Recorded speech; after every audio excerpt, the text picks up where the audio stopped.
call this meeting of the Grafton Planning Board on Monday,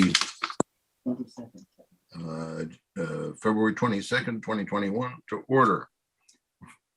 We're doing this remotely, virtually, per the governor's instructions.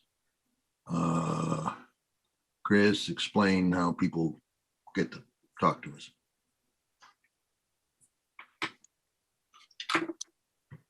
So we'll be monitoring the Q&A section as well as the raise hand feature and as well as the chat. So those are the three ways we can promote attendees to have audio participation once they're recognized by the chair. And so, you know, if that's something, just use the raise hand feature, or if you'd prefer to do chat or Q&A, those comments will be recognized by the chair as well. As soon as you point out to me that they're up Yes. there. Okay, I think I'm organized. Well, for certain values of organized. Okay, first order of business, public input. This is where if anybody in the public has something to say to us that is about Point something of order, Mr. Chair. I'm sorry. not on the, I know, not on the agenda. This is their chance. Yes, we have to go through and get who's here first. Check everybody who's here. Chris, can you? Yep. So we have Chairman Robert Hassinger, I'm here. Vice Chair David Robbins, I'm here. Clerk Justin Wood, Here. Member Linda Hassinger, Here. Member Prabhu Venkatraman, Here. Member Vikram Dev, I'm present. Staff Natalia Allward. Present. Do you want me to go through all the other Yeah, we might attendees as as well? well, if they're online, I might be sure we can hear them and people will know who's who. All right, I'll look at my Hollywood squares here and try. Hopefully, I don't miss anyone. We have Wayne Bellick, Land Design Collaborative. Present. Paul Chason. You have to unmute in order to.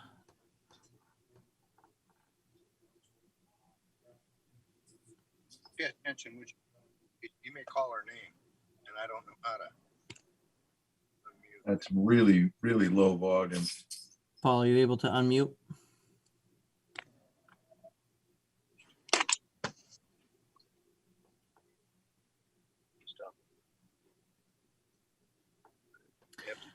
Well, we can circle back. Eli Leno, Yes, I'm here, and I see my client Stan McGriff here as well. Thank you. thank you. Stan McGriff. Yes, we're here. I don't know if you can hear us. Yep, we can. Thank you. Kirsten Braun, Yep, I'm here. I believe Good, Bruce? that's everybody. I apologize if I missed anyone. Did you get I am here as well. Oh, sorry, Bruce Bruce. Spinney. Okay, are we okay? Did we sort out Paul?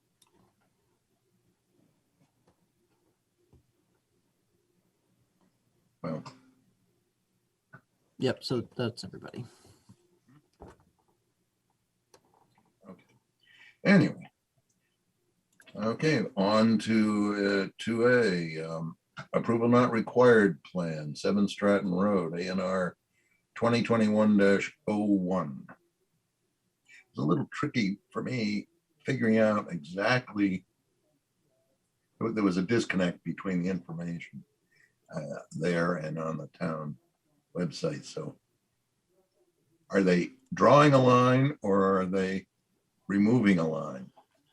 So I believe they're removing this former lot line as shown on the recorded Yeah, plan book. that's what it says, except I don't see any lot line when I go into the town GIS, so I was a little puzzled. In any case, Mhm. Do the lots, well, yeah, there's 213 feet Is that the whole distance? Does that look right for the whole distance? Yep, so there's 213 feet and 30 Yeah, of frontage along for this lot, and And then then- 224. Yeah. no, actually it's 213 plus 17, I think. 20, 30, because see the 17 there? Correct, yeah, as that little jog in this. As long as Thank that, as long as we're doing a lot without a dividing line, then I think that is okay, isn't it? Any questions, comments? If not, the motion. I I'll move move. that we, Go Right, ahead, Dave. Justin. all right.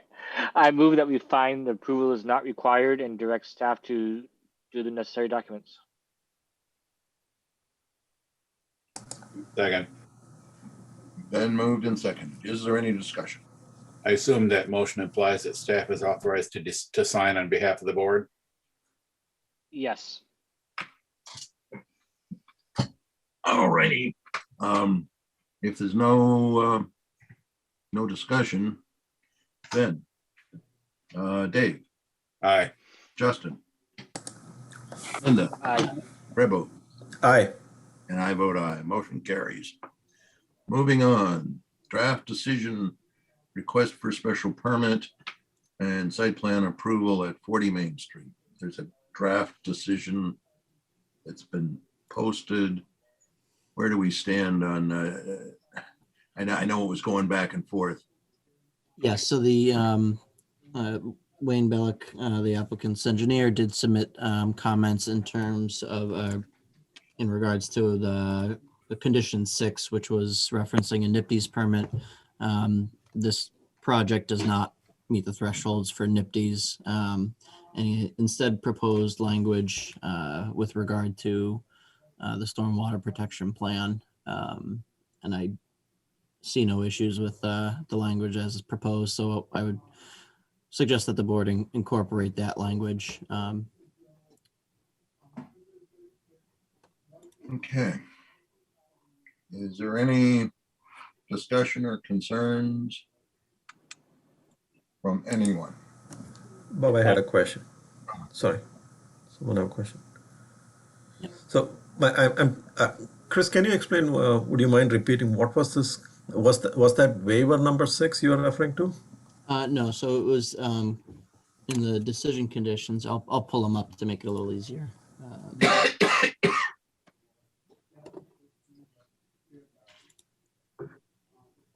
That was conditions to be met during construction, condition 6.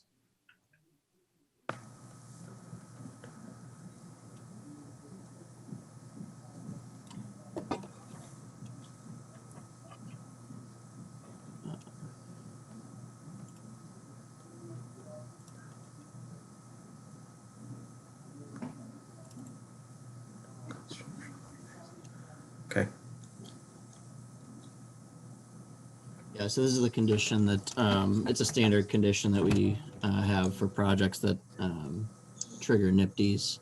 But instead, Wayne provided language in terms of the stormwater protection plan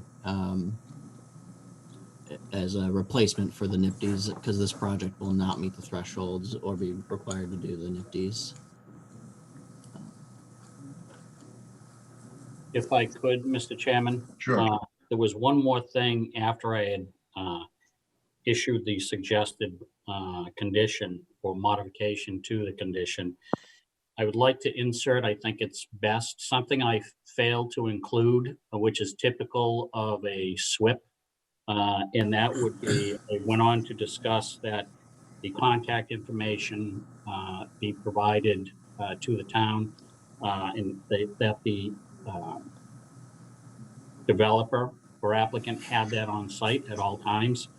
I'd also like to add that the applicant or the developer provide the town with the names, all the contact information for all contractors to be on the property. I think that's important. So where I had that inserted, was after my insertion of DPW. It was between DPW and design engineer. I had all contractors on the project.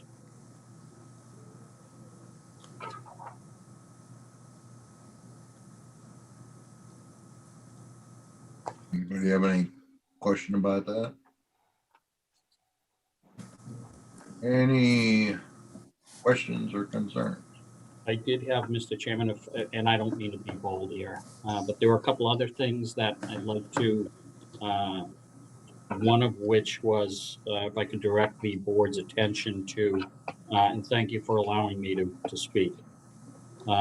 It was condition in the standard conditions. Condition number 1. Second sentence, the total number of dwelling units shall not exceed. It was written as 8. That should be written as 9 because parenthetically it was 9 and there are 9 units. So that revision as well.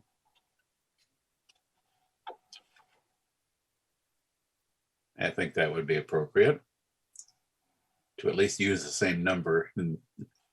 Yep.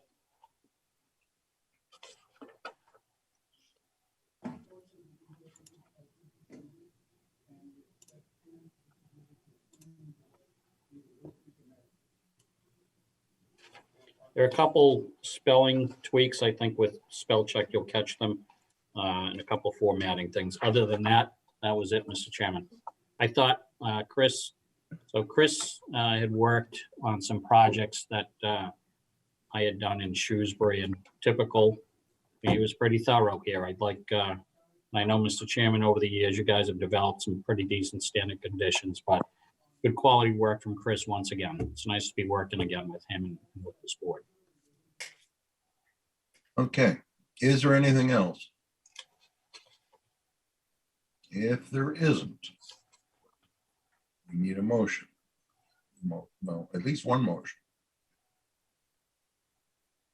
All right, so I'll move that the board find favorably on all of the findings as drafted with any changes that arise during the discussion this evening, that the board grant the requested waivers W1 through W7.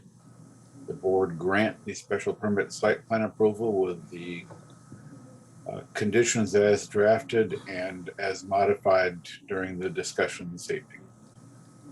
Second. Very good. Moved and seconded. Is there any discussion? No discussion?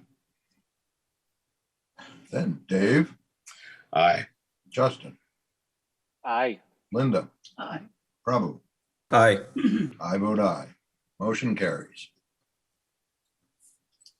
Moving right along. Let's see, what time is it? Okay. Did that. Doing C, request for special permit at 7 Alana Drive, SP 2020-09. We have a draft decision, I think. Excuse me, Mr. Chairman, before I leave, I'm sorry for interrupting again. Thank you very much to you and the board for everything. It was an enjoyable process here, as always. So thanks again. You folks stay healthy and stay safe. I don't know, planning board and enjoyable. Okay. You've been doing this, Mr. Chairman, how many years? And you've got the 30. bride to assist. You got to love that. It's got to be good. 30. Wow. Okay, Thank you very much. Thank you. thank you. All right, now, the one I just called, Alana Drive. We have a draft decision. Any discussion or comments or concerns?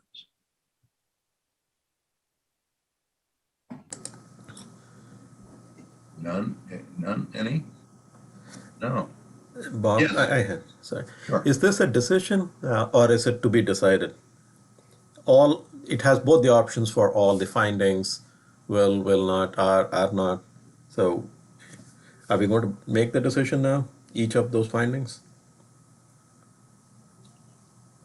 We could either do them one by one or if we wanted to act favorably on all of them, we could adjust the language where it would be, unless there's issues that, if there's, would not be satisfactory, we should identify an issue.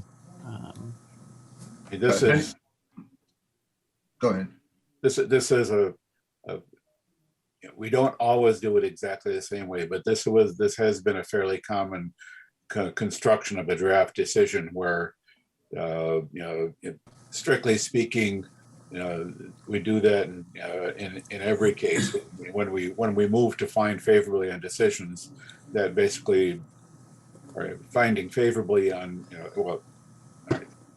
favorable findings. Generally, it's when the board votes to find favorably, it results in the corresponding is not or will not to be refined down to the one that's favorable. We don't generally vote on these individually unless there is one that one or more members of the board wish to discuss as a specific finding, and we can then we do it. We have on occasion taken those individually, but generally speaking, like the one we just voted on, when the motion said find favorably, that implies selecting the favorable alternatives from the alternatives written in the decision. Thanks, So, Dave. does anybody have any concerns? Are there any items in the decision that you'd like to look at individually or vote on individually? If not, Hearing nothing, I'll offer a motion to find favorably on all of the findings F1 through F21 as drafted, to grant the requested waivers W1 through W4, to approve the application for special permit and site plan approval with the conditions as drafted, subject to any changes that might arise during the discussion of the motion. Second. moved and seconded. Is there any discussion? Discussion? In that case, vote. Dave, Aye. Justin, Aye. Linda, Aye. Prabhu, Aye. I vote aye. Motion carries. It's approved. Okay. Moving on to Wheeler Road. I think I'll want to look at we have the waiver for the intersection distances that I probably want to look at. Yes, I suspect that looking at the draft decision that was dated January 8th, that is probably the one item that the board wants to address individually. And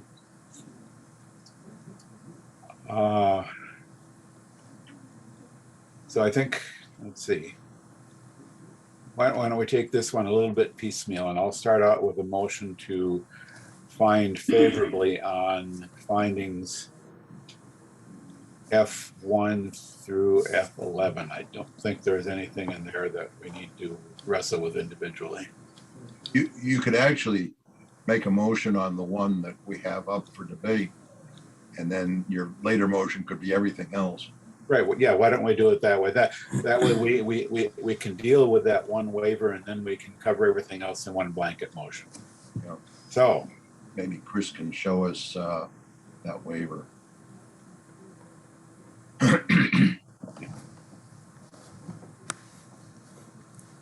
So I will move that the board grant waiver W1 from section 4.1.3.6 regarding the separation of intersections. Second. Moved and seconded. If we can bring it up here. Must be up. Well, yeah, no waiver. No, there it is. This is, yeah, waiver 1. Could you make that bigger, Chris? Can you make that? Yeah, that's what you mean. That's good. Streets shall be laid out so as to intersect with adjacent streets or adjacent. Yeah. Does anyone other than me have a concern with approving that waiver?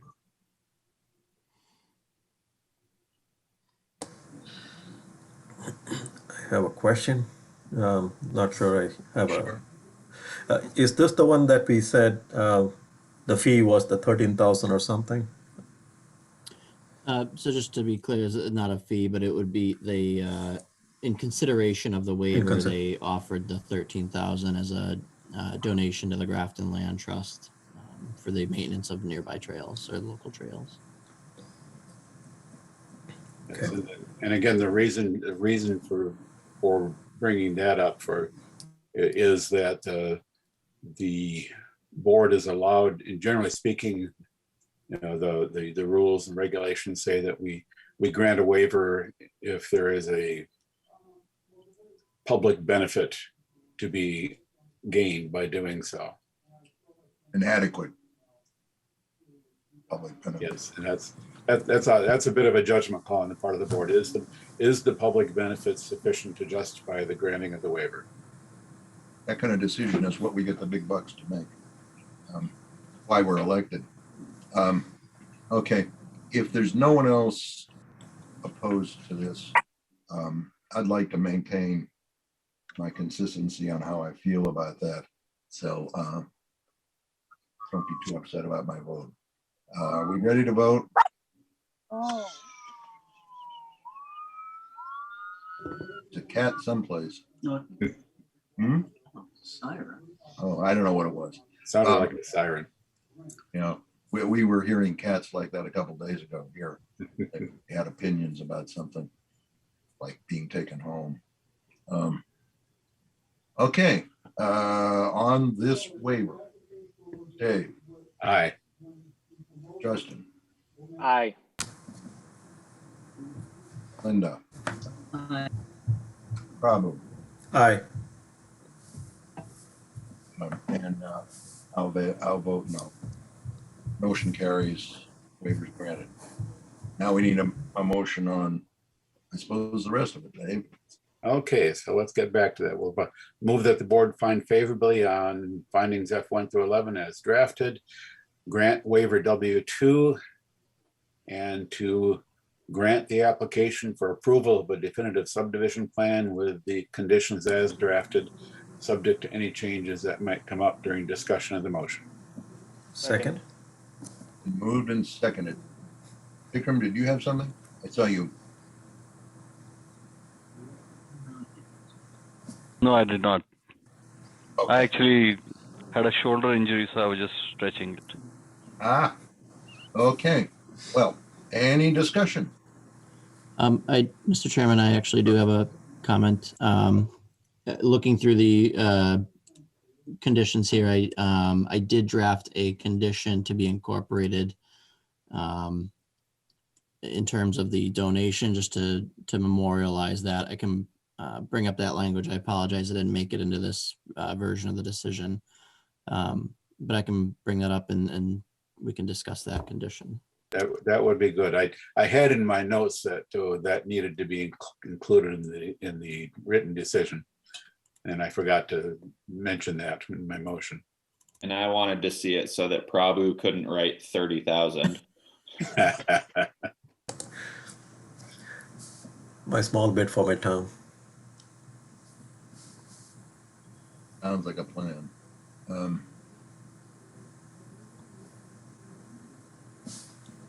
So this, I put it as condition 4 under the conditions to be met prior to the request for determination of completeness. So that's at the very end of the process. I don't expect that this will be an issue, but that gives us, in terms of flexibility for any of the details, to work in a time frame that this is something that would be reviewed after the entire process. The acceptance of the roads would not be essentially allowed until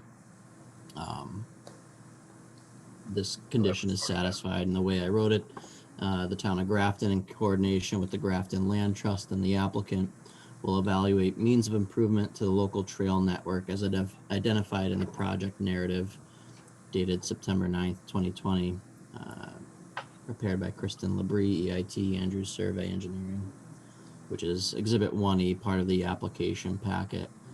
The applicant shall fund the costs to design and construct the improvements with an overall cost not to exceed $13,000. So this is still in line with Jeannie Kramer's recommendation that the money would be submitted to the town to be held in an account or otherwise expensed for those improvements. I believe the project narrative seems to allude to the design already being prepared. So if that's something that the Grafton Land Trust is willing to move forward with, we can do that. But I also left it somewhat ambiguous that if we need to do something with the local trail network, expand to another location, the conditions written to allow that as well. Is that okay with you, Dave? Your motion? I have no problem with that. I think that's, the motion anticipated including some amendments such as this. It hadn't been mentioned though when you made your motion. Were you looking to say something? Saw you. No, I'm good. Anybody have any discussion? Any questions? Any concerns? If not, Dave? Aye. Justin? Aye. Linda? Aye. Prabhu? Aye. And I'll vote aye because the waiver has been granted. There we go. It's approved. It's done. Thank you all for your considerable time that you've dedicated to this. And I again do appreciate coming in front of this board for the amount that you care about your town and the professionalism you all show at these meetings. So thank you very much. Thank you. A good process, I think, long, challenging, but we're here and all is well. Okay, I have more than a minute to cover approval of the 2020 Planning Board Annual Report. Yep. So this report was already submitted, but I did want to circulate it. So, similar to some of the other things that were on tight timelines, I did want to circulate it, and I thank you. David Robbins had submitted some revisions in terms of the names, and there were some adjustments to be made, and I did incorporate those in what was submitted. But if there's anything else that people noticed, I'm happy to work and amend that as needed. But I wasn't able to fit it on an agenda item before it was due. So, well, at least we're not slowing things down. You know, I don't know whether you know what that's about, but okay. Is there, Do we need a formal vote? is there any concern with the report? If there's no concern with the report, we could have a motion to approve it. I move we vote to approve the report as submitted. Second. Moved in second. Is there any discussion? Discussion. Hearing none. Dave?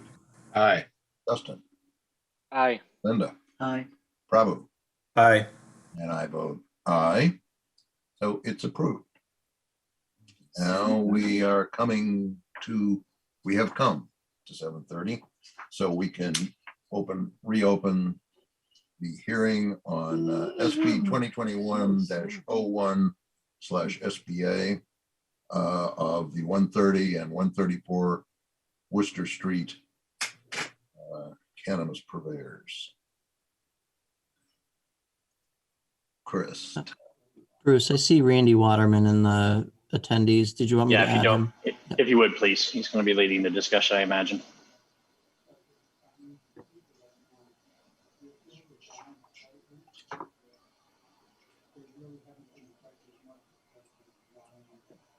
I believe. And we also have Carolyn Burke as well. Thank you. So just by brief introduction, Randy Waterman from WDA, Carolyn Burke, my partner Alan Villatoro, and Kirsten Braun from the group that did our traffic study report. So if you all don't mind saying hello and making sure your mics work. Hi, everyone. Good evening. You need to unmute. Evening. Yeah. Hello, so I'm Carolyn Burke from WDA. We applied for a continuance to this meeting and submitted the drawings to town and to Graves Engineering on the 15th. We addressed the peer review comments and made the additions and the revisions that were requested. Today we received a response from Graves Engineering, and it looked like we did very well and have a few more comments to address. I would be able to address these, and so will Greg Scotchy regarding the stormwater management and hydrology.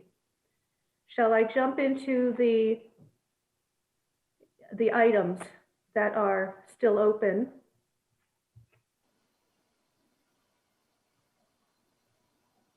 Okay, so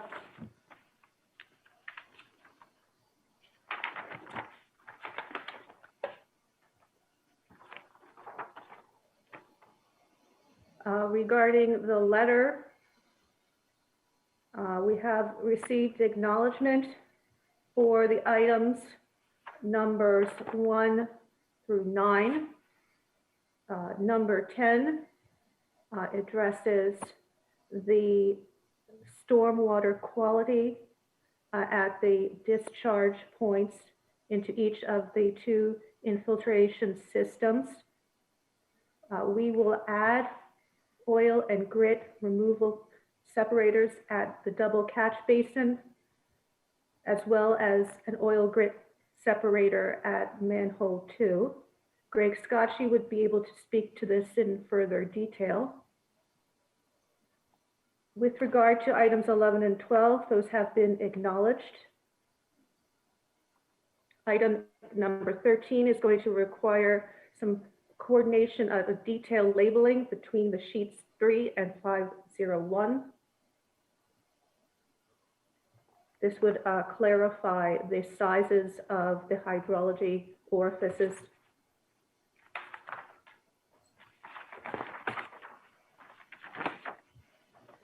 Number 14 through 18 have been acknowledged and accepted. Number 19, we will change the label from detention to infiltration. Numbers 20 through 22 have been acknowledged and accepted. Number 23 is going to be a minor tweak on the spot elevation at the accessible aisle at the southeastern side of the building. Numbers 24 and 25 are acknowledged and accepted. Number 26, we will clarify the pipe invert elevations to show pitch. Number 27 through 38 are acknowledged and complete. Number 39, the checklist will be revised to reflect A and B soil types. Number 40, the oil grit separators will be added, as we've said, to the double catch basin and at manhole structure TMH2, and a street sweeping schedule will be added. Number 41, the concrete pipe shown on the plan was intended to be concrete pipe. This is located below the parking lot and was intentional due to anticipated truckload in the parking lot and depth of cover.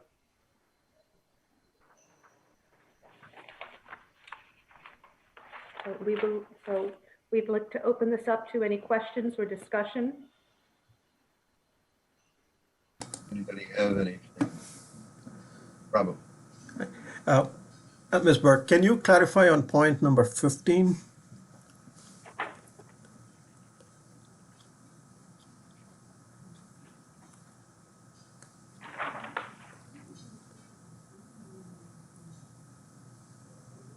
Yes, the documentation was submitted and the comments have been included herein. So that means it's all set. Is that how you should read it? Okay. That's how I read it. Okay. Because that was the only thing. All the others had acknowledged. This didn't say acknowledged, but it said this is the comment out there. So we are good with that, right? Yes. Okay, thanks. Anybody else?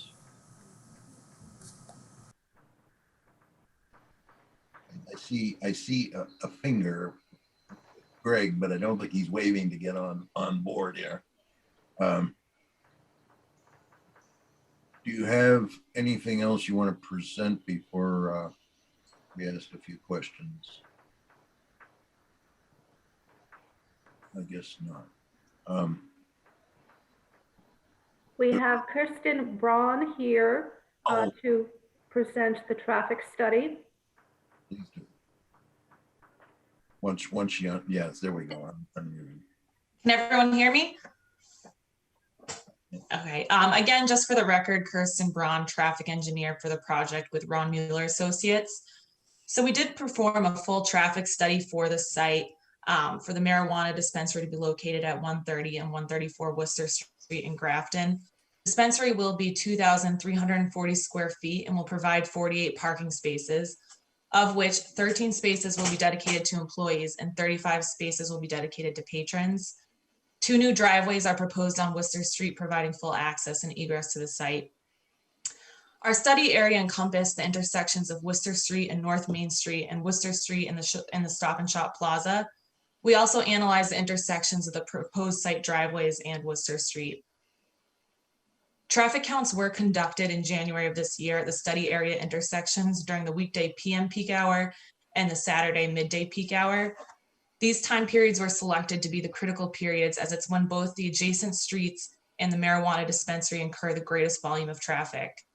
We did seasonally adjust the traffic volumes upward by 6% as January traffic volumes are typically lower than average.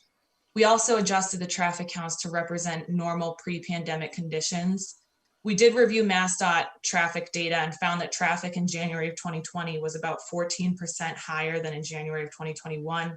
So we upwardly adjusted the traffic volumes by 14%.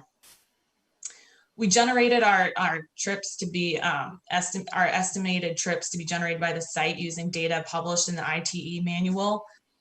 Using this data, we can expect 51 new trips during the weekday PM peak hour and 85 new trips during the Saturday midday peak hour.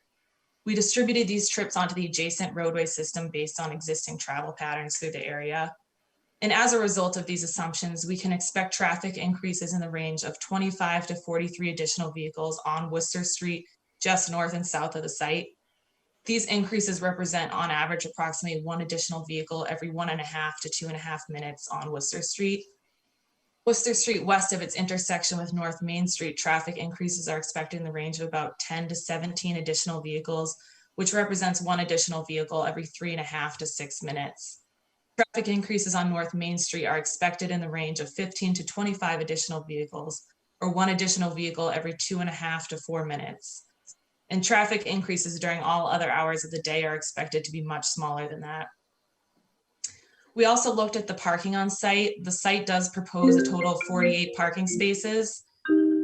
And again, using ITE parking data, a store of this size should provide at least a minimum of 17 parking spaces. We also looked at the town of Grafton zoning bylaws, and that shows that a requirement of eight parking spaces are needed. And then given 48 parking spaces are proposed on site, we expect that the demand can be met. One thing that's to know with these types of stores is upon initial opening, it might be necessary to come up with an opening plan due to the novelty of these stores. These opening plans can include police details, opening under appointment only, or procuring off-site parking. Currently, there are more than 120 dispensaries operating in Massachusetts, including stores in Millbury, Shrewsbury, and Worcester. Many more stores are planned in the surrounding communities. Also, online and delivery services have significantly reduced demand at these facilities. Therefore, even upon opening, we do anticipate the 48 parking spaces will be enough to accommodate demand, but we do recommend that the proponent speak to the Grafton Police Chief just to make sure any measures are implemented if needed. And we did perform capacity analyses at all the study area intersections. Under existing conditions and future no-build conditions, all study area intersections are expected to operate at an overall level of service C or better. Under future build conditions, all the study area intersections are expected to continue to operate at acceptable levels. We also looked at the operations at the site driveways. We expect that the northern site driveway will operate at acceptable levels during peak hours. Left turns from the southern site driveway may experience some delays, which is common for left turns onto high volume roads. Queue lengths, though, as a result of these delays, are not expected to exceed more than 2 vehicles, which can be accommodated on site. The volume to capacity ratio for this movement is also well below 1, meaning that there's ample capacity to accommodate the site traffic. And all of our additional site traffic will have little operations on Worcester Street. So that was just a quick summary of the traffic study, but I'm available to answer any more in-depth questions that you guys may have. Thank you. It might be helpful. You gave us specific counts of added vehicles. I think it might be interesting to know on a percentage basis, because not all of us know the counts, what we're putting in there.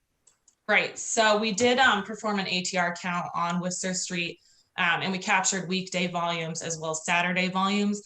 And the daily volume on a weekday right now on Worcester Street is about 22,000 vehicles. So our largest increase is about 43 vehicles on Worcester Street. So percentage, we're talking like a few percent here, additional traffic, assuming worst case scenario. And then on a Saturday, we did perform an ATR count then as well, and they're just slightly lower with about 19,000 trips during the day. 19,000 or 20, whatever, 2. On a weekday, so like on Monday through Friday, we saw and these are adjusted counts too to represent normal pre-pandemic conditions. So after adjusting the counts, we saw about 22,000 vehicles. And then on a Saturday, it was about 18,700. And your total addition, in other words, that's for a whole day. Yeah. Your addition for a whole day is what? For a whole day, I think it was about 690 additional trips over the day. And that's on a weekday, and it's slightly less for a Saturday, or slightly more on a Saturday. It's 590 on a weekday daily basis and 610 additional trips on a Saturday basis. So that's additional trips due to this business? Yeah, and that's throughout the course of the day though. Usually when we analyze the, when we perform the capacity analyses, it's based on the worst case scenario, which is that 1 peak hour between 7 and 9 a.m. and the 1 peak hour between 4 and 6 p.m. Yeah, so I think maybe, what might be interesting in terms of a percentage is, what's the percentage increase in the peak hour traffic? Yeah, and I can also tell you that real quick. Sorry, I'm just scrolling back and forth to my notes here. I know there are so many numbers here. Sorry. You don't want to spend the whole night reading the report to us. Right. So I can tell you right now, during the PM peak hour on Worcester Street, we saw 1,800 trips, and we're adding the increases that we're going to be adding onto Worcester Street are somewhere between 25 and 43 additional trips, depending on where you are on Worcester Street. So a small think- fraction of what's actually out there right now. That's about a 2% increase. Yeah, that's what I was trying to get to. Okay. I noticed we have some new public, some new comments that have come in through the comment system. And I noticed one of the neighbors felt that the driveways should be one in and one out. And then I saw a comment from the chief of police, and I wasn't absolutely sure what he was saying, but I think he was saying essentially the same thing. And that if Chris knows any more than I do, that would help. But in any case, I'd like to hear discussion of that. So we analyzed it, assuming that both driveways would provide full access and egress. Certainly that could help with site circulation there and to sort of better define, where people are entering and exiting. We did analyze the driveways, assuming that everybody coming from the south would be turning back left out of the southern site driveway, and that's why we saw some increased delays there. So I don't think it would have an impact on the operations of the site driveways, since we already looked at all the vehicles turning left out of the same driveway, and that's generally what creates the delays there. So I don't think it would have an impact on the site driveways operations. I expect it to be similar to the results that we saw. Operationally, it might better define, travel through the site, but I don't think it would have a benefit necessarily for traffic impacts. Right, and I suspect the concern of the chief and the abutter there is not so much, they're not expecting to make a big difference on the traffic study. Mm-hmm. I think you're right that you're looking at the same volume of traffic. It's just a question of at what point does the traffic enter and exit the site. Right. But there probably is something to be said for managing the traffic flow by one way in and the other way out. That's something that's probably more up to the applicant here to think about and decide which way they want to do it, or possibly the board to direct the applicant to do it one way or the other. Just as a side comment, we note that we don't have a written report of the traffic study on our list of exhibits as of yet. We will need that obviously before we can close the process out.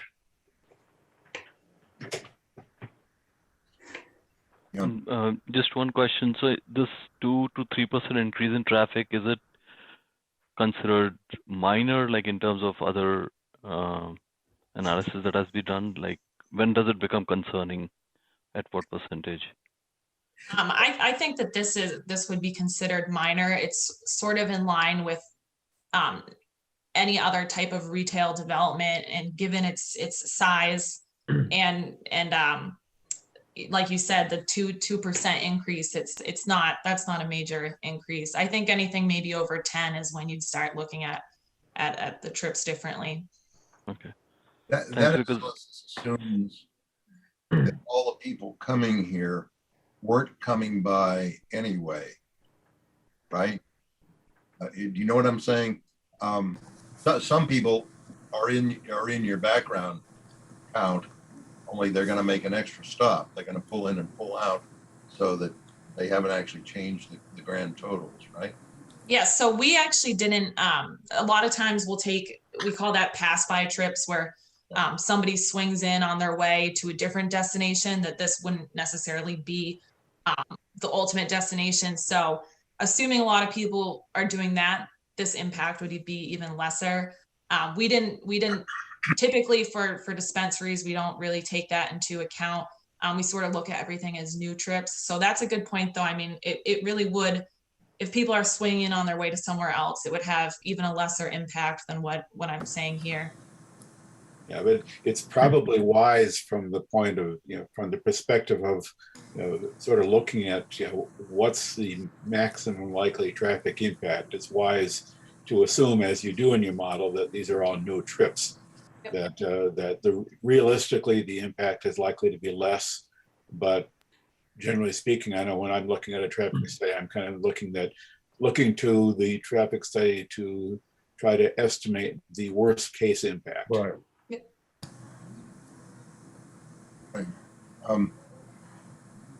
Just real quick, in case nobody was reading the chat, Mr. Chair, the traffic study was posted together with the site plan information. On Monday? Or Carolyn, when was that sent in? So, yes, so it was both posted to the site and it was hand delivered. So it's posted on the 15th and hand delivered on the 16th. Not sure whether I saw it. Can't say it either. We'll take a look and we'll add it to the meeting materials for the next meeting. If it's not. The good news is we brought Kirsten in to explain pretty much everything that was in the report to you tonight. How about a comparison of the traffic in this business versus some other likely kind of development, business development of that site? If some other kind of business went in there, how much different would its traffic be likely to be? Oh, for instance, like an office that would be allowed by right, something like that? And anything that could be allowed, well, I'm not sure we have much that would be special permit, but anything that would reasonably be allowed there, as it is zoned for OLI, isn't it? Yeah. Now, I'm just thinking if it was an office building, then your peaks would probably be worse because you're going to have heavy in the morning and evening, and the use here would be spread out during the day. So those trips would happen all day long versus having them impact the morning and evening's peaks. How about the grand totals, though? It would depend on the size of the office that was able to get put in there. And, you know, if there were any other land uses that were allowed to be there, we can run those numbers, but we need to know things like the size and we can do a comparison that way. It'd be interesting. I know that almost anything that comes before us, people express concerns about the traffic impacts. And you've answered most of the things that usually come up in terms of like you did adjust for traffic, you know, the traffic in other years is higher than it is this year, and all of that. So I'm just trying to make sure that we've heard the responses. Yeah, I'd like to, changing the subject only slightly, I'd like to point out that the traffic study actually is on our website under the exhibits, but it's included in Exhibit 26, which is titled Stormwater Management Report. The latter half of that document happens to be the traffic study. It would be wise to separate those two on our exhibit lists. I'm sure you ought to be able to split a PDF into two parts and you post them as separate exhibits. So the information is there. It's just kind of hidden under a deceptive title. Okay. Other concerns, questions, discussion about the traffic study? I had a question. Yeah. Ms. Brown, you mentioned, you gave two numbers, right? 85 and 43. Which was the peak period? Both of them are peak, or one of them was the peak period? For our count. Yeah, no, sorry. I think the 85 you're getting is the trips to be generated during the Saturday midday peak hour. We expect 85 trips, and it's about half and half entering and exiting.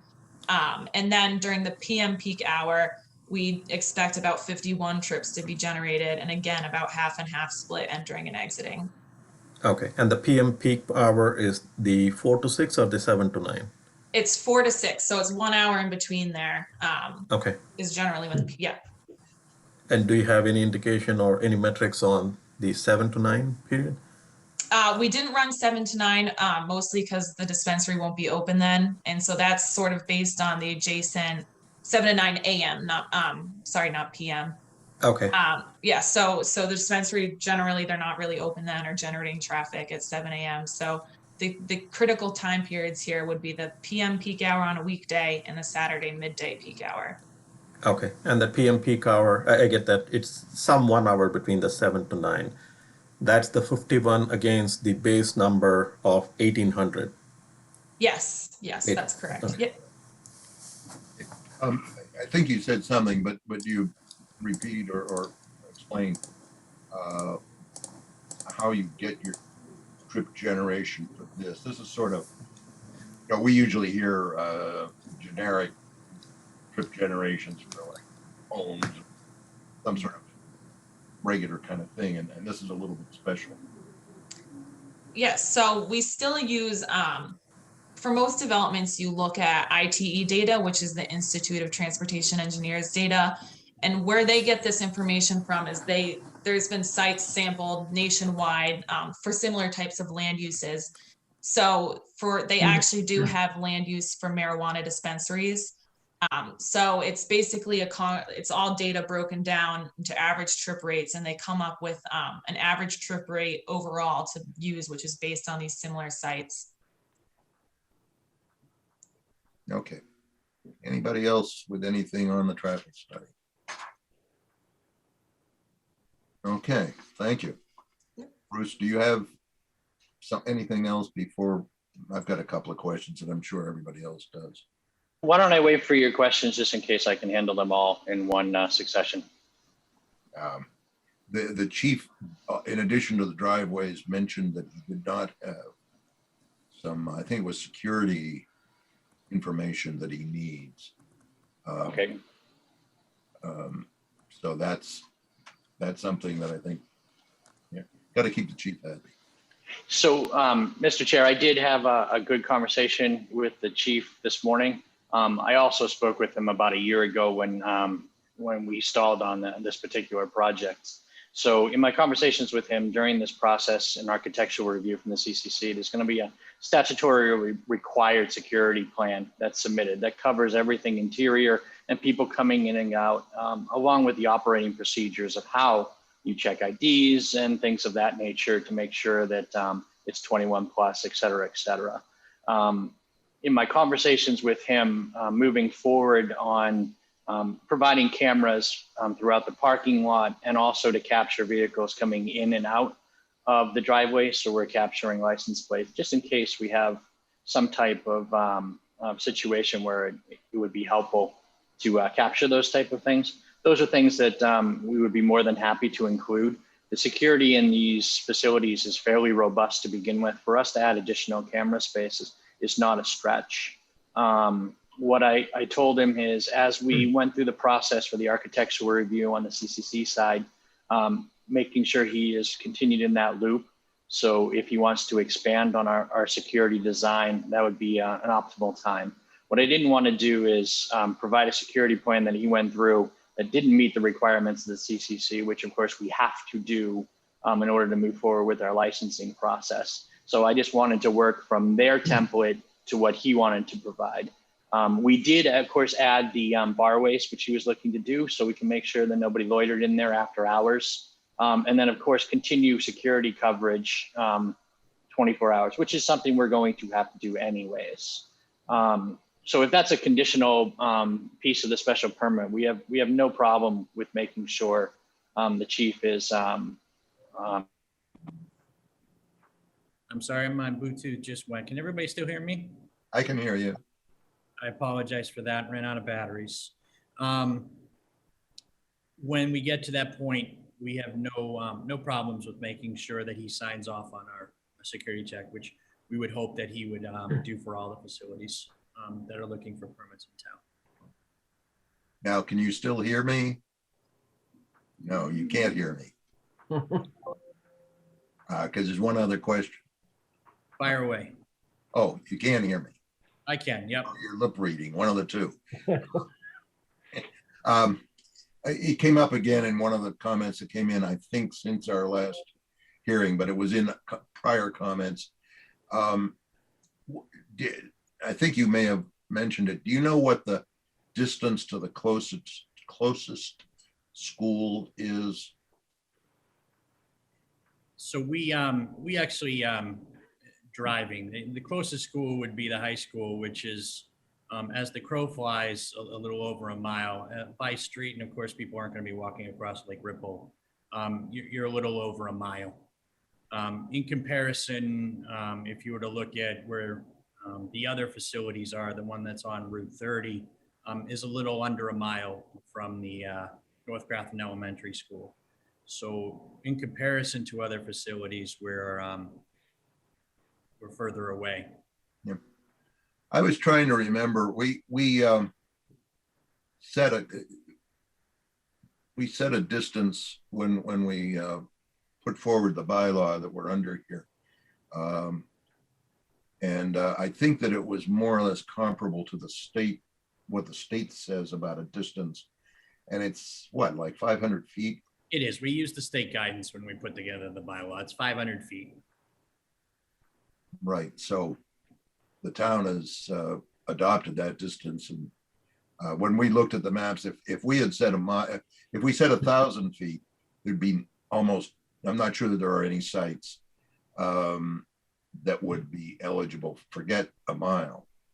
No, there are no sites in town that would work under 1,000-foot buffer zone. Right, and we're not allowed to do that. You are correct. Yeah, and we had, we did the best we could. So that's really, yeah, I understand people are concerned, but the town, the state said we're going to do this, and the town did the best it could, took the most conservative path, I think. And I just want to reiterate, in case there's other people here, Mr. Chair, if that weren't here last time, Alan and I have, and our team have done what I think is a fantastic job of mitigating the neighborhood concerns. This will be a fairly unique dispensary when compared to all the other dispensaries that we've seen and we've gone through. There is virtually no public access from the sidewalk to where we're actually conducting our retail business, nor are there any particular sight lines. So we have an abundance of privacy here that is well above and beyond any other dispensary we've seen. Okay, I've pretty well run down through my stuff. I think we ought to, besides the engineering things from our consultant, there's the question of the driveway configuration that needs to get addressed. Who else? What else? Comments? Questions? Bob, the question that I have, and maybe I should know better, but I know we have approved 2 licenses earlier. 2 special permits. Say it again, sorry.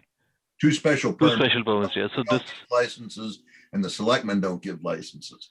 The CC, right, 2 special permits. Will this be the 3rd one? And the race to 2. That the the race to 2, okay. That, well, or whatever the first to the finish line thing. Okay. That's So, I pushed our previous planner to get some input from our town council when we were looking at these back in 2019, because I was concerned about what the planning board's part of that question is, the 3 and 2 was, and basically We don't have one. that's not part of what we can or should consider. yeah, I think so. I think, and that's my my confusion, that we have approved 2. So it's race to the finish for the 2. So the first 2 who are able to open up, right? They will be operational. Is that right? And the 3rd one, even if they are approved for special license, if they are not to the finish line, then that license or that approval goes kind of waste. Is that right? What I remember is the finish line is someplace around when the CCC issues the final license. I don't know. They have almost final and then, okay, go ahead. And it's either that or when someone tries to open their doors after they have that. And in our case, because, you're not making the use, the first two to make that use, I think would technically be, if I remember the bylaw correctly, would be the two that get to go. But the key thing is that when the CCC and Bruce and Alan can correct me here, the way I understand it is that when the CCC's coming up on saying okay, they ask the selectmen if everything is okay. Here are all our things, and at that point, the town is going to have to tell the CCC, sorry, we already have two, and that's all we're allowed to do. And then the CCC, which had not, and as far as I know, still has not figured out what to do about that. They're going to get the chance to figure out what to do about it. Okay. We are not the only community that shares in that problem. About half of the communities that have gone through this process issue more host agreements than they actually have license slots for. It's been the nature of the industry. Some towns prefer to do it via selection process. Some towns prefer to do it just by allowing the market to take care of itself. Okay. Bob is correct, and it's a little bit confusing on the CCC's end. But there is a point where the town can interject and say we no longer have any available slots according to our bylaw, and the CCC would take that into consideration. Got it. Okay.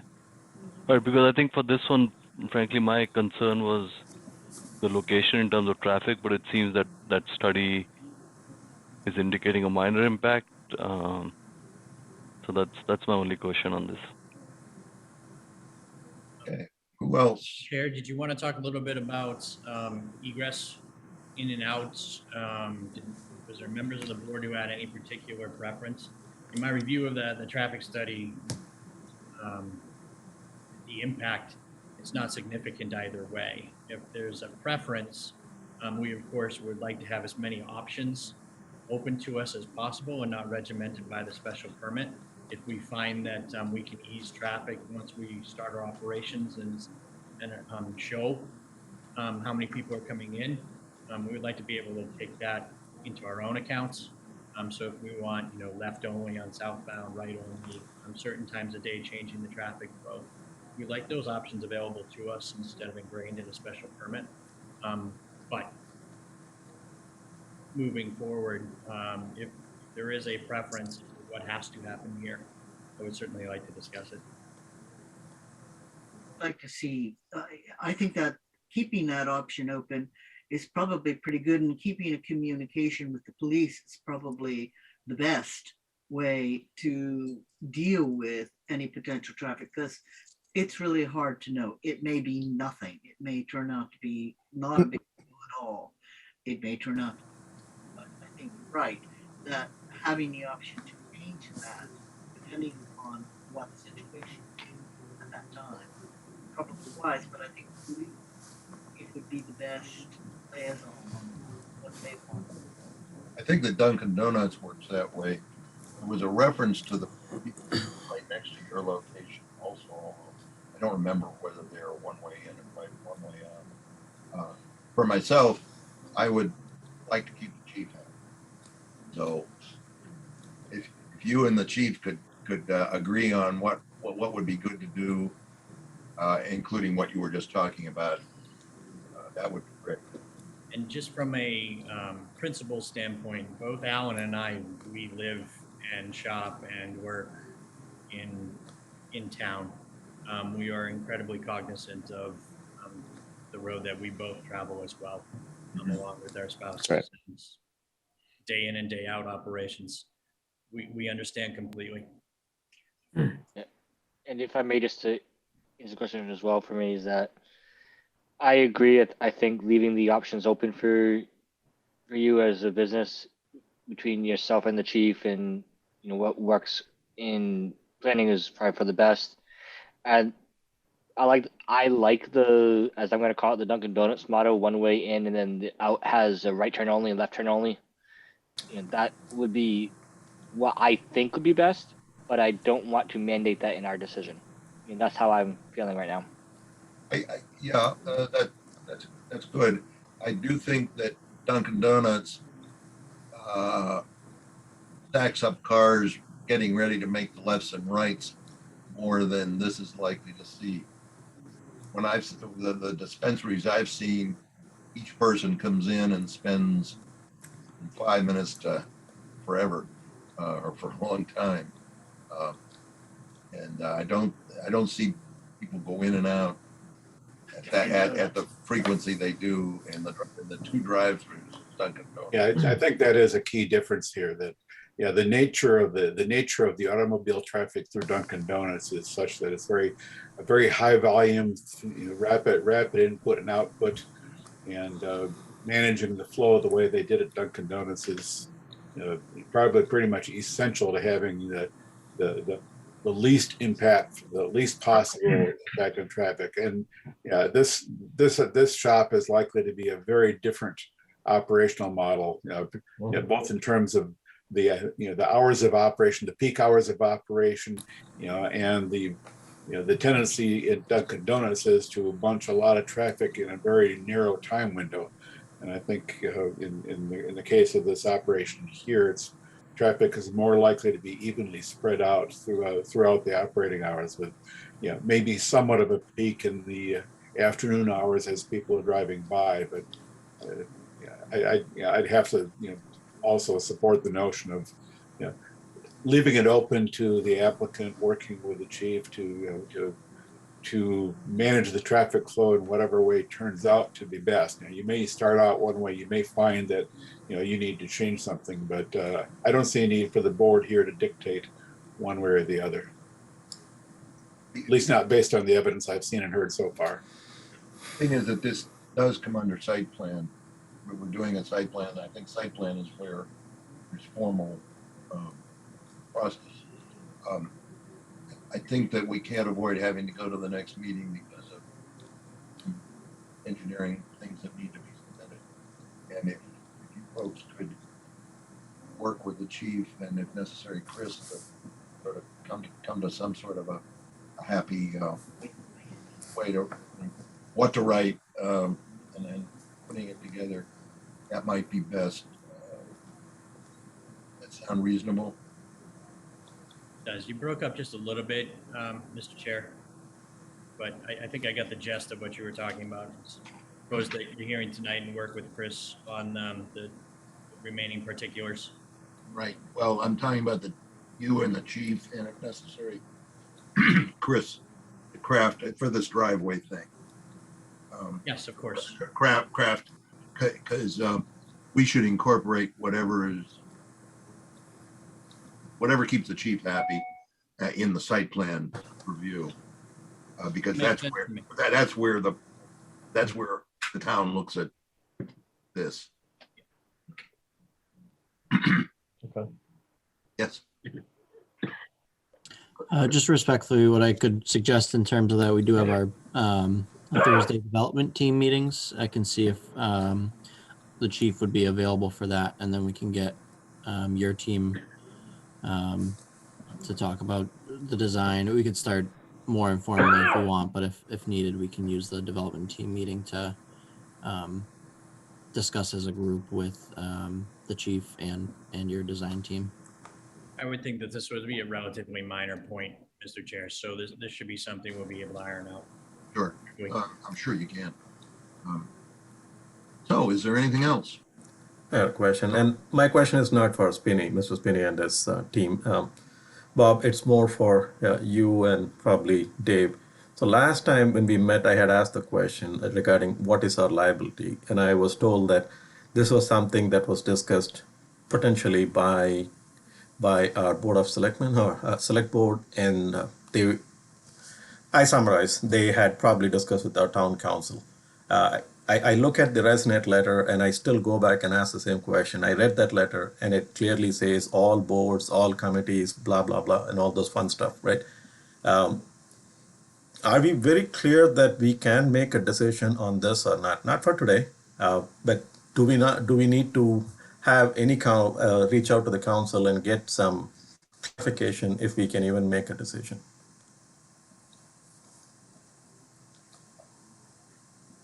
I'm convinced that we're doing our part and that, you know, it's a selectman's problem over all of us, you know. They're the ones that are talking about taking actions and doing things. We're supposed to look at all those things that are in the bylaw about the special permit, the site plan. It doesn't say some theoretical thing in the future involving, I think it's a general bylaw, isn't it? Yeah, the limit of 2 is a general bylaw, and the operation of that is under the purview of the select board. So if there is to be any kind of legal action taken against the town regarding the limit of 2, that action would be only proper against the select board. The planning board is acting completely within our legal authority and our legal obligation to process a special permit application and site plan approval application. And it's, you know, we had established quite some time ago that our action regarding special permits and site plans is not related to the limit of 2. So we get involved in legal matters if someone should appeal. Suppose we approve and issue a special permit, and within the 20 days after we vote it out, somebody appeals it. That appeal is taken, and we are named as a board. And you know, the typical lawsuit, you know, the typical appeal names us as a board, names us. You know, each one of us gets served with legal paperwork for that. You know, it's an appeal to the court, but that would be if some party chooses to appeal a. In fact, they could appeal the granting or the denial of the special permit. Either way, you know, our decision on that could be appealed, in which case we are involved as a board in that action. But in what the Resonate letter, I mean, you know, of course they're going to you know, they're going to try to say, you know, we're going to go after all of you. But as a strictly as a legal matter, you know, their quarrel would seem to be with the limit of 2 and the application or enforcement of that limit by the select board. Okay, thank you. Anybody else? Nobody else? Okay, would you considering asking for a continuation to the next meeting? Something along. I think we have a little bit of information to be received, you know, the applicant's updates in response to today's review from Graves. And we have received the traffic report, and we found a way to get that posted on the website now. So that's up there for everybody's easier viewing. And I think we've heard a pretty good summary of the traffic report tonight, although we didn't get a chance to read it ahead of time, unless we knew where to look for it. That's okay. So I think all that's left is, you know, is one more round of updates to the plans. And unless there's something else, I think, as Bob suggested, a continuation would be appropriate so that the board can receive and put in the record the updated plans. Yeah, but the keeping the chief happy on the driveway as well as. Yeah, you know, that's something to work on. So and presumably we can suggest that staff begin drafting a decision so that in 2 weeks, when we pick up this hearing again, we have some hope of being able to close it and to vote on a decision. Does that seem practical? It does. Mr. Chair, if you're asking the applicants, that would be our hope. We have very, very little to bring forth. Of course, we want to air that publicly in a hearing process, but we feel comfortable that we've satisfied all of our needs, and we would like to have a decision rendered on the first meeting in March, which I believe is March 8th. We need to continue the hearing though until that meeting, Right. until the next meeting, Of course. which you have to ask for. We would like to continue the meeting to March 8th. Okay. So with that, having heard that, I will move that the board grant the applicant's soon to be received written request to continue this hearing to Monday, March 8th, 2021 at 7:30 p.m. And direct staff to begin drafting the decision so that the board has we'll hopefully be able to finalize the decision on after the hearing is closed on the 8th. Second. Moved and seconded. You can have it. No. Moved and seconded. Is there any discussion? Punch.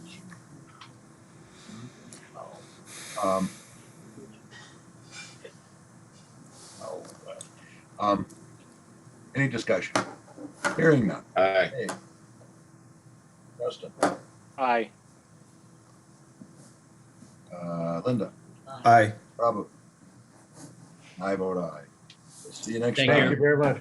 Thank you very much. Have a good night. Thank you. Very much. Thank you. Okay.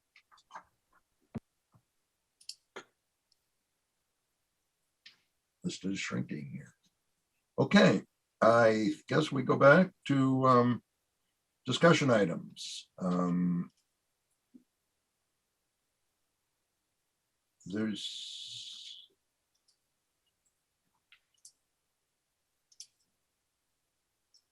was,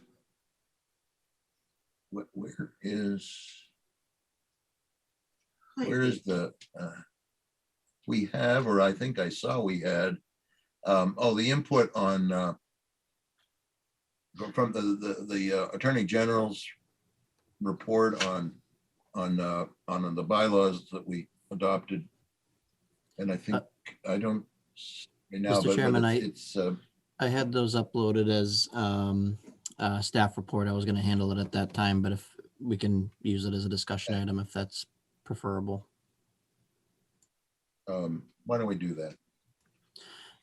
Yeah, so we did receive comments back from the Attorney General in terms of the zoning that was passed this last fall.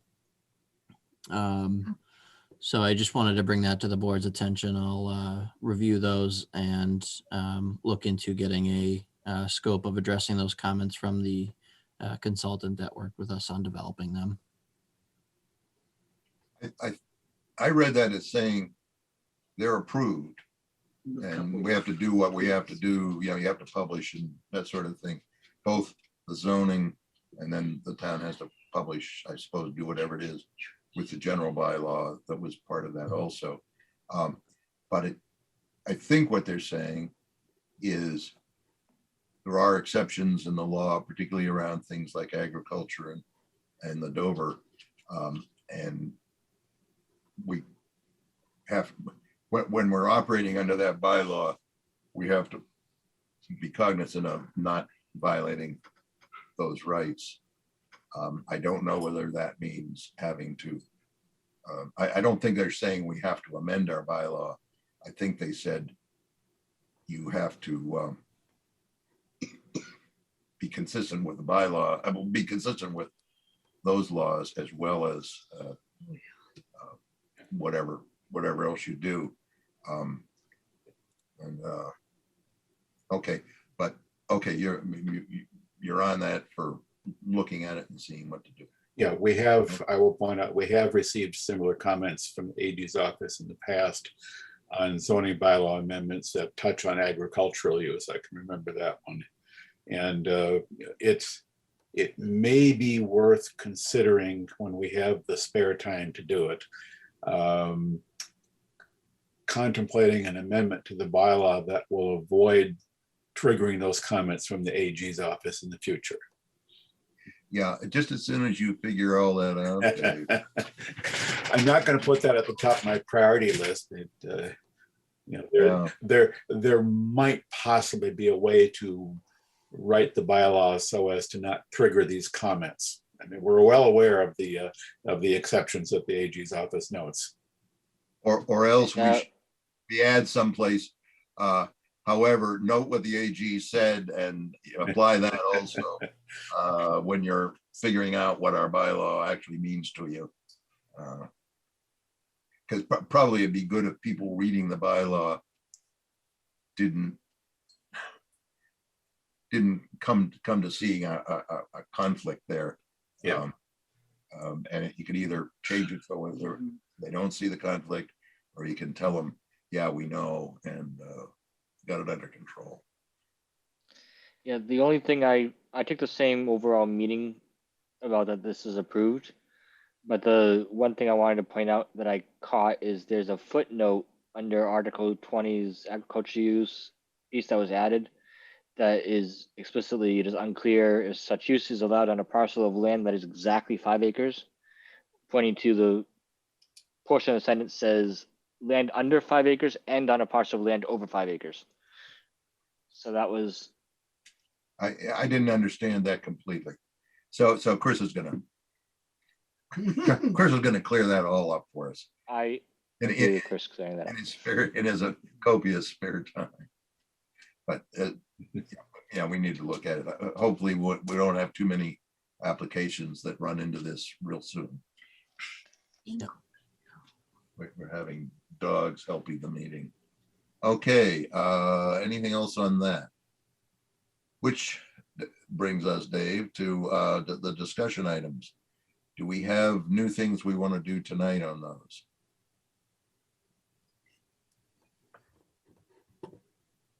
On subdivision rules? Well, I don't have an update in terms of the mill redevelopment. Nothing new on mill redevelopment. Nothing. Okay, on subdivision rules then, if we're ready for that. We had a little bit of a discussion at the last meeting regarding design speeds. And the zoning bylaws desire that for a flexible development, a design speed of 25 be considered. I looked into that just a little bit. I think the question was whether it was even legal for us to set a 25-mile-an-hour design speed. And I find that Mass General Laws, Chapter 90, Section 17C explicitly allows the town to post a 25-mile-an-hour speed limit in thickly settled or business districts, unless it's a state highway. We can't post a 25 speed limit on a state highway. I also looked at the neighborhood road design guidelines document, which suggests that we should set speeds out, that we can freely set speed limits on new roads without the engineering studies that they claim are necessary if you want to reduce an existing speed limit. We're basically talking about new roads here, so that's kind of a non-issue. Further, those guidelines suggest design speeds of 20 miles an hour for low volume neighborhood roads, 25 to 30 miles an hour for higher volume roads. So I think our zoning bylaw is, at least as from what I was able to read there, it's not unreasonable to continue calling for a 25-mile-an-hour design speed for at least certain roads in the flexible development. And with that in mind, I'll see if I can write up something. I guess off the top of my head, I'm going to say that we've got roads basically classified as major or minor. I would think a 25-mile-an-hour design speed would not apply to a major road and might not apply to all 3 classes of minor road. So that's something to, I'll give some more, to try to flesh out some details on that to include in the subdivision rules. Any other thoughts on that? Got a couple of other details on subdivision rules, and I was hoping to have more done, but I got sidetracked on some other things. I guess the other thing that I wanted to get your thoughts on is we talked about curb radii, the 30-foot radius, and whether you apply that to the edge of right-of-way or the edge of pavement. And if you make both radii 30 feet, which we've typically had done in our subdivisions, you end up with a wider plot of land between the edge of curb and the edge of right-of-way when you're going around the curve than you do on the straightaways. I mentioned at the last meeting that I looked at a couple of dozen other towns, and they're sort of evenly split between specifying the radius at the curb and specifying it at the edge of right-of-way. So there's no sort of obvious preference in general, the generally accepted practice there. They're kind of all over the place. So what I'm going to suggest, and this is open to discussion and opinion, what I'm going to suggest is that we go as saying that the minimum radius is 30 feet at the edge of curb rather than the right of way. And I suggest that because that's what's visible to the drivers. That's what makes to me, that's sort of more obvious. And again, we specify it as a minimum radius. So the designer can always choose a larger curb radius, and it would be consistent with our regs. I'm also thinking that we stick with the constant distance between the edge of curb and the edge of right of way, because I can't think of a good reason to require a greater distance around going around the corner.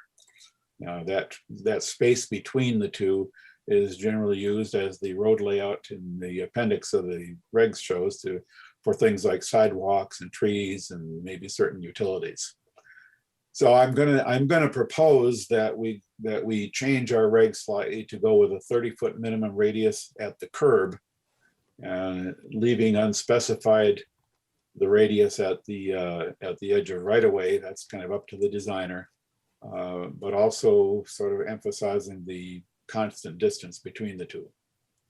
Yeah, I don't want to say it so that we could end up with less than the distance elsewhere.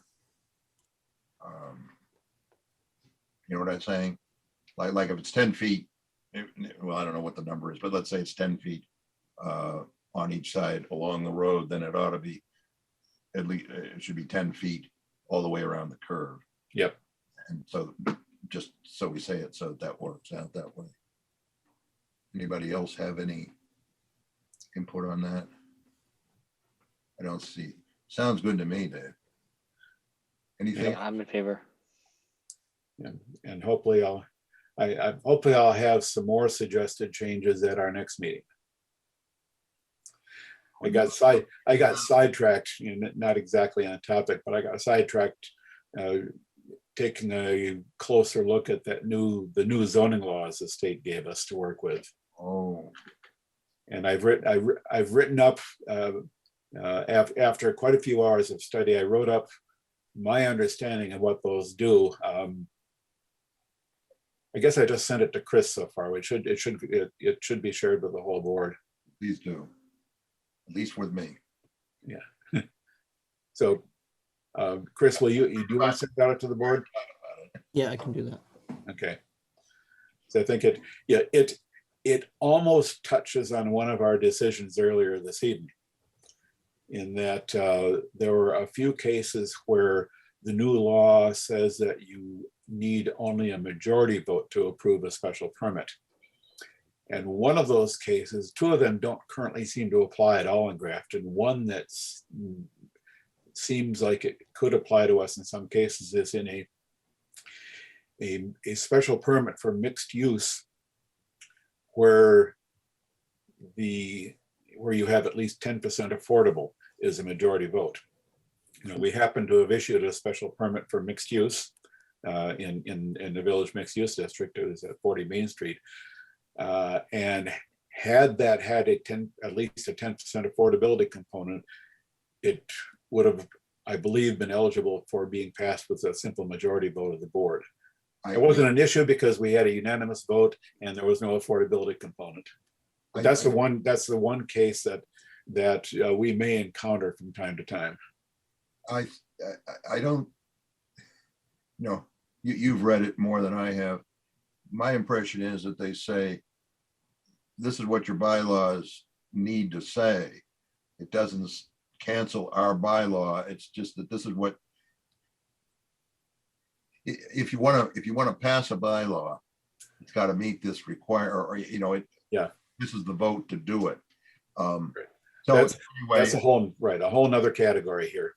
Right. There were three cases where it changed to supermajority to a majority vote for a special permit without necessarily requiring a new bylaw. Although one of those cases, two of those cases actually would only apply if we had some bylaw changes. No, I thought that they were, the ones that I had been interested in were the required town meeting. Right. That's there's a whole set of potential bylaw changes that could be passed with a majority vote at town meeting. Yeah. Well, those are things that if we want to do those at some point in the future, we could do them with a majority vote. Okay. Those are all future considerations. Yeah, well, our bylaws say what votes we have to take. I think that that what I saw was the state will be preparing explanations and you know, stand by for their input, more or less. You don't have to rush out this afternoon. Right. There's essentially nothing in there that we need to react to right now. I said the only thing in all of that I found that appears to have a potential effect on us immediately is that one case of a vote on a mixed use special permit. Yeah. And other than that, all the rest of it is something that we may at some future time choose to get involved with. And hopefully by then we'll have some more formal guidance coming out rather than what I think I understood it fairly well, but whatever I wrote out may turn out to be not 100% accurate. Yeah, but we should have that in a couple of weeks, knowing how the state does that. Sure. I don't think I'm holding my breath for the state to come out with their guidance.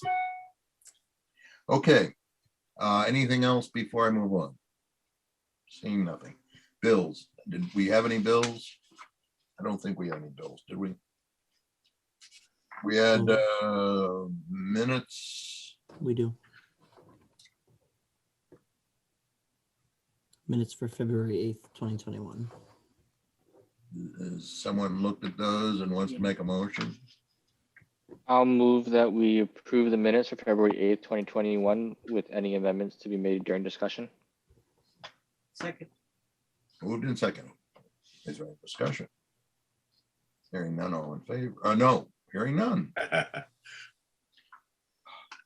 Couldn't we use the wave feature? Dave. Aye. Justin. Aye. Linda. Aye. Bravo. Sorry, IT guy struggled to unmute my connection here. One question on the minutes, if I may, Bob. In the minutes, it says that Mr. Wood stated that the race to finish was vetted by the town council and other municipal staff. I'm not too sure you made that as a definitive statement, right? Do you still want that to stay that way? I remember mentioning that the town council did review the race to the finish, so I'm okay with that. I'm okay with that wording. So okay, fine. I'm good. Aye. Anyway, did I get your vote, Prabhu? Aye. Aye, and I vote aye. Motion carries. All right, staff report.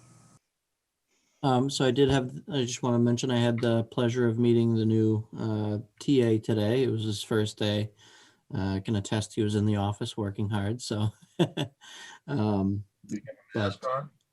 yes, yeah, we're all wearing masks in the office, but it was nice to be able to meet him and to couldn't shake hands, but we were socially distant greeting.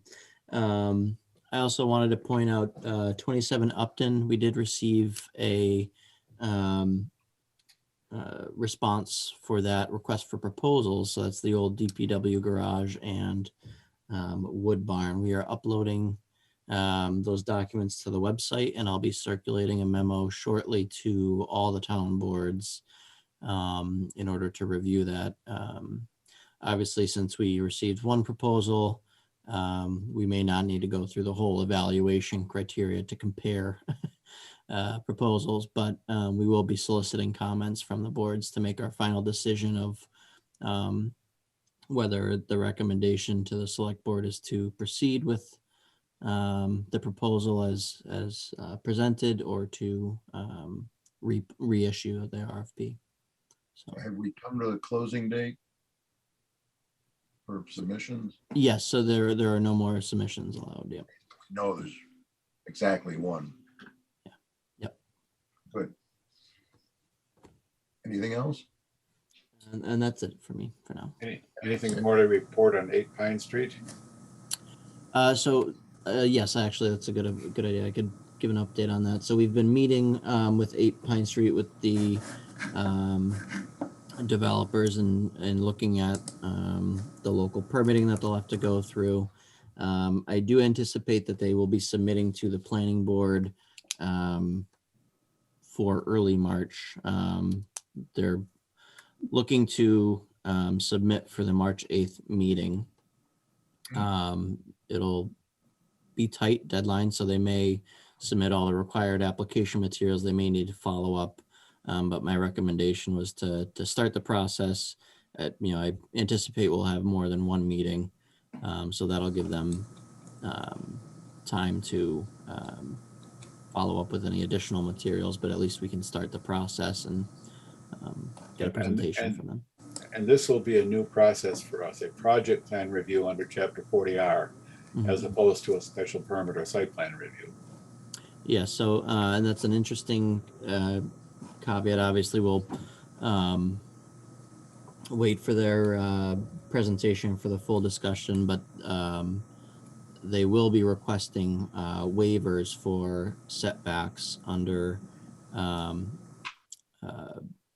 VM, under the North Grafton Transit Village bylaw. So in this section of the bylaw, some of the dimensional requirements are the purview of the planning board, not the zoning board of appeals. So it is just us, and it works similar to a waiver request. So it comes in as a waiver request. So that'll be one of the new things that we'll be working our way around. So I've seen that we have a new sort of communications person, someone.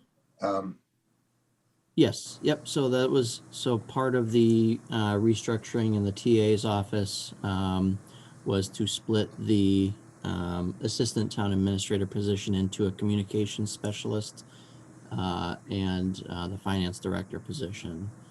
So those have been split. We did hire William Blake, who is the new communications specialist. I had the pleasure of doing the interview process with him as well. And he is a fine individual that he'll be working on everything from our internal department communications to make sure that departments are kind of on the same page together, as well as social media and communications going out to the public. So we're happy to have him on board. I'm not sure. I've seen different things about what he's going to be doing in terms of putting things out to the public.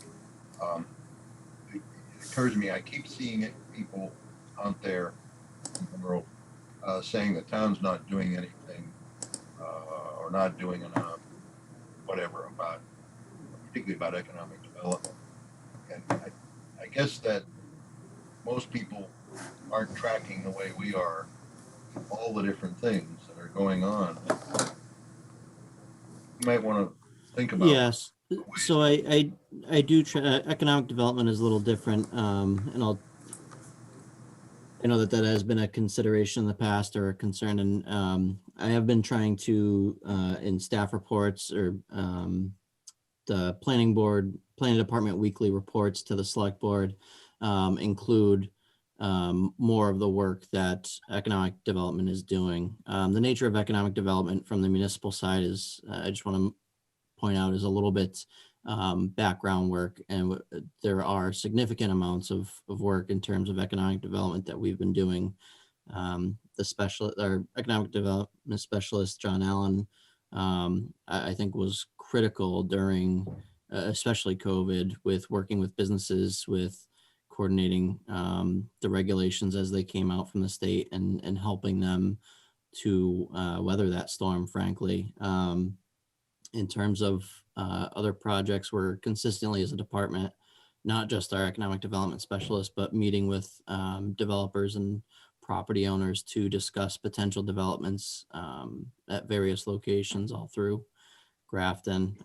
Some of them come to fruition, some of them don't, but we're always open to have those discussions. But I'm particularly thinking about reaching out or making better known to the general public Mhm. what all is going on, because I think a lot is going on.